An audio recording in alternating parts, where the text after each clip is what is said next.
आता जाऊया अहिल्यानगरमध्ये. अहिल्यानगर महापालिकेच्या निवडणुकीची पुढील काही दिवसात घोषणा अपेक्षित आहे. मात्र ऐन थंडीत अहिल्यानगरमधलं राजकीय वातावरण चांगलंच तापलेलं आहे. दुसरीकडे मूलभूत सुविधा मिळत नसल्याचं स्थानिकांचं मत आहे. पाण्यासाठी केडगावातल्या नागरिकांना संघर्ष करावा लागतोय. या निवडणुकीबाबत स्थानिकांना काय वाटतंय जाणून घेतलं आमच्या प्रतिनिधींनी. पाहूया. नगर परिषद आणि नगरपंचायत निवडणुकीनंतर आता महानगरपालिकेचं बिगुल हे वाजलेलं आहे आणि त्या अनुषंगानं आपण नगर शहरातील ज्या विविध समस्या आहेत तर त्या संदर्भामध्ये आपण नगरकरांशी चर्चा करत असतो. सध्या मी केडगावमध्ये आहे आणि इथल्या महिला आपल्यासोबत आहे, त्यांच्याशी बोलणार आहोत.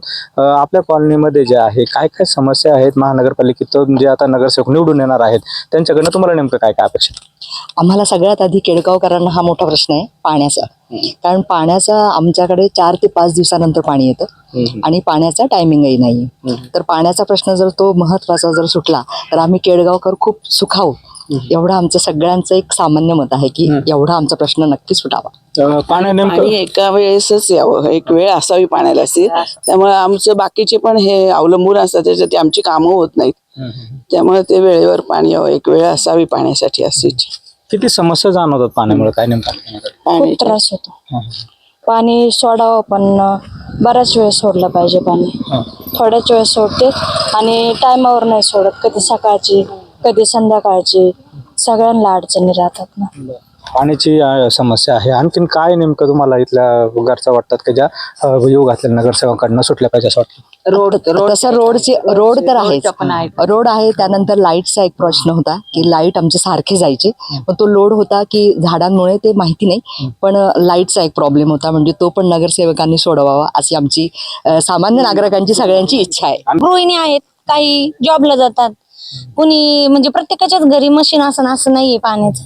त्याच्यामुळे पाण्याची वेळ ठराविक पाहिजे आणि वेळच्या वेळी पाणी पाहिजे नाही. आणि स्ट्रीट लाईट पण अशा काही ठिकाणी डबल हे म्हणजे बल्ब आणि काही ठिकाणी पूर्ण अंधार आहे. तसं न होता प्रत्येक ठिकाणी त्याची दिशा व्यवस्थित व्हावी, हे महत्वाचा पॉइंट आहे. आणि पाण्याबरोबर महत्वाचा प्रश्न आमचा रोडचा आहे.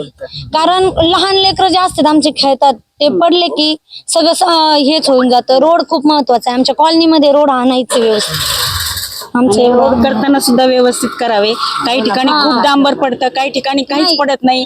ती खडी लगेच निघून जाते आणि खड्डा पडतो. मागच्या वेळेस रोड झाला पण तो तुम्ही बघू शकता उकडलेला आहे सगळा. म्हणजे त्याच्यात जी मजबूती पाहिजे ती नाहीये. प्रत्येक ठिकाणी खाच खळगे हे आहेतच. तर तेवढी फक्त एक काळजी घ्यावी एवढं अपेक्षा आहे. कचऱ्याची गाडी नव्हती येत, पण आता 1-2 दिवसात रेग्युलर येते. आधी येत नव्हती, तो एक प्रॉब्लेम झाला आम्हाला. पण त्यावेळी गाडी नव्हती वाटतं. पण तो एक प्रश्न आमचा म्हणजे ऑलरेडी आहे. जे महत्वाचे लेडीजचे प्रश्न आहेत ते आहेत. तेवढ्यावर सुरक्षेचं काय नेमकं इथला जाणवतं काय आपल्याला? असुरक्षित आहे किंवा काय, किंवा आणखीन काही लाईटची व्यवस्था झाली पाहिजे काय वाटतं? एरिया आमचा तसा सुरक्षित आहे. म्हणजे आम्हाला असं चोरट्याचं वगैरे तशी भीती नाही काही. पण रोड वगैरे व्यवस्थित झाले ना तर आम्हाला दुसरं काय प्रॉब्लेम नाही. पाणी महत्वाचं, टायमिंग पाण्याचा आणि रोड.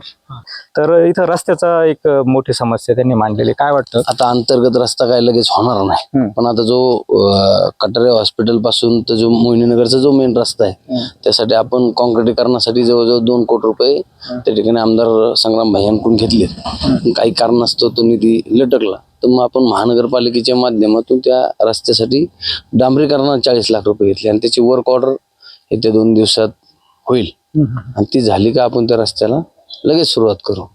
फक्त अंतर्गत रस्ता काय लगेच होणार नाही, त्याला थोडासा वेळ लागेल. एकूण जर बघितलं तर या ठिकाणी महिलांनी वेगवेगळ्या समस्या ज्या आहेत त्या मांडल्यात. पाण्याचा प्रश्न असेल, रस्त्याचा प्रश्न असेल, आणि इथले जे माजी नगरसेवक आहेत ते पण या ठिकाणी आले होते. त्यांनी देखील आश्वासन दिलेलं आहे. योग घातलेल्या निवडणुकांमध्ये नेमकं काय होतं हे पाहणं देखील महत्त्वाचं ठरणारच आहे. मात्र हे प्रश्न देखील सुटतात का हे देखील पाहणं तितकंच महत्त्वाचं ठरणार आहे. कॅमेरा पर्सन प्रसाद सुनील भोंगळे, एबीपी माझा, केडगाव, अहिल्यानगर. एबीपी माझा, उघडा डोळे बघा नीट.